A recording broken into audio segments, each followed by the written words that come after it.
If you ever wonder how people actually trade Forex or how money is being made in this market, this video is for you. Today, I am going to explain exactly how Forex trading works in a simple terms.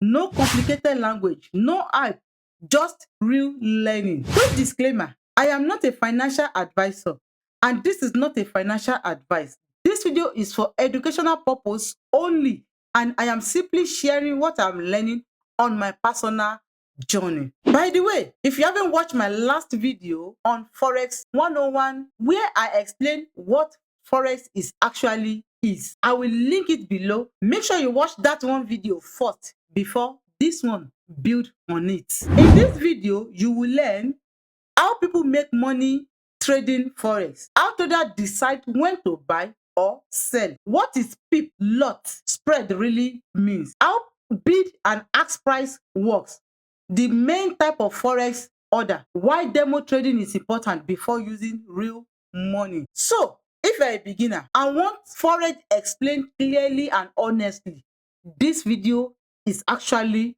for you.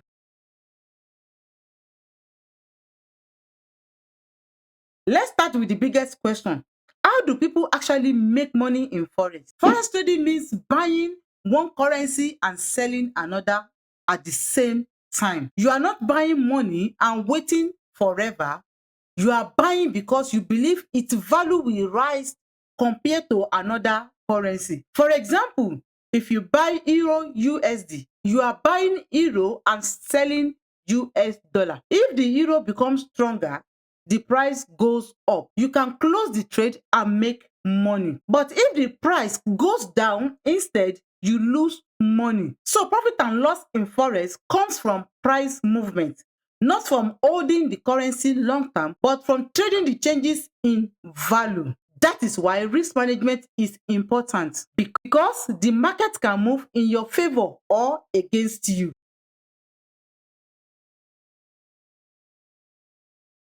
So how do traders decide when to buy or sell? Currency don't move randomly. They move based on the real world factor. Some of the biggest factor drivers are interest rate by central banks, inflation level, employment data, political stability, economic news release, market confidence, and fear. For example, if a country raise interest rate, investor may want to hold that currency because it offers better returns, which can cause its value to rise. Another example, if there are political uncertainty or bad economic news, investor may lose confidence, causing the currency to fall. Traders use tools like charts, economic calendar, news reports, technical indicator to try to understand whether a currency is more likely to rise or fall. This doesn't guarantee profit, but it helps traders to make educational decisions instead of guessing.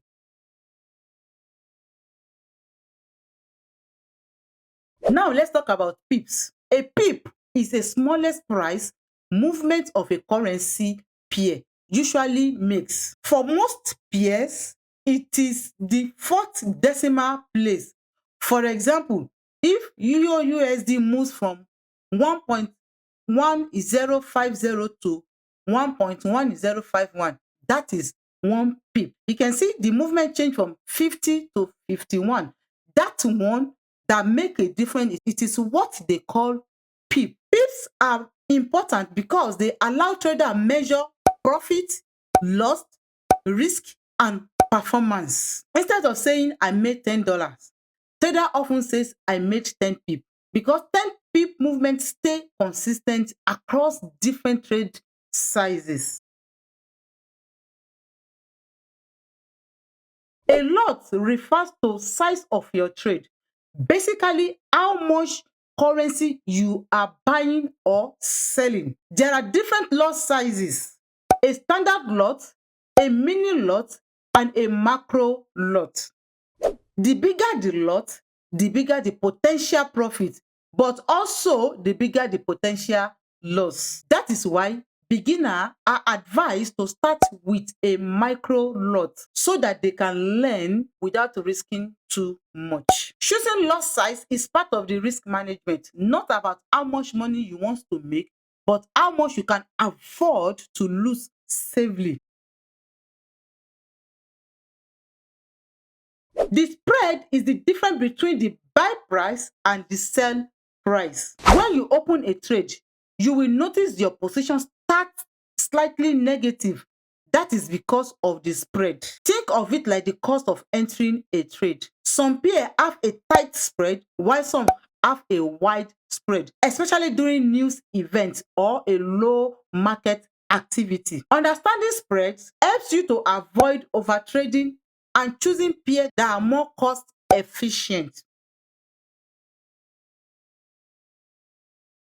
Every currency has two price: the bid price and the ask price. The bid price, which is the price at which you sell, while the ask price is the price at which you buy. The ask price is always slightly higher than the bid price, and the difference is called spread. You buy at the ask and you sell at the bid. This context apply to every trade in Forex. There are different ways to enter trade and exit trade, and they are called orders. Let's go through the most common ones. First one is the market order. A market order means you buy or sell immediately at the current price. Limit order. Limit order means you set a price where you want to enter the market if the price reaches that level. Stop order. A stop order is used to enter a trade once the price move past a certain level. Stop loss order. A stop loss order automatically close your trade if the price move against you. This protects your capital. Take profit order. A take profit order automatically close your trade when the price reaches your target. This lock your gain. All these tools help traders to control emotion, manage risk instead of making impulsive decisions. Before using real money, it is extremely important to practice on a demo account. What is demo account? A demo account uses fake money but real market price. It allows you to learn how the platform works, practice placing order, understanding how emotion affects decision, make mistake safely. In real trading, mistake cost money, but in demo trading, mistake become lesson. That is why most successful traders spend time practicing before going live. Let's talk honestly. Can people get rich trading Forex? Some people do, but it is not fast, easy, or guaranteed. Trading is a skill, just like every other profession, and skills takes time to develop. Most successful traders focus on consistency, risk management, emotional control, long-term growth, not overnight winning. There are no shortcuts. And again, if you haven't watched Forex 101, where I explain what Forex actually is, I will link it below. Make sure you watch that one so everything here can make more sense to you. If you are learning Forex, comment learning below. I want to know I am not alone. And tell me which part of today's video was most confused or helpful to you. If this video helped you understand how Forex trading works, like and subscribe for more beginner-friendly content. And remember, I am not a financial advisor, just documenting my learning journey. I will see you in the next one. Bye.